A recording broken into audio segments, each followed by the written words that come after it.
Ramai founder yang datang jumpa kami bila produk mereka sangkut di peringkat kelulusan. Hai, saya Nutritionist Jasmine dari Nanofood.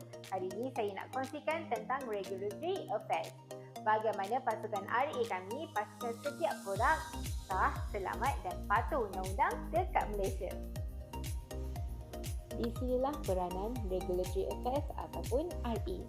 Pasukan RA memastikan setiap produk patuh Undang-Undang Malaysia daripada kelulusan KKM dan NTRA, termasuklah penambahan sehinggalah label dan amaran penggunaan. Semuanya mesti ikut standard sebelum produk boleh dijual.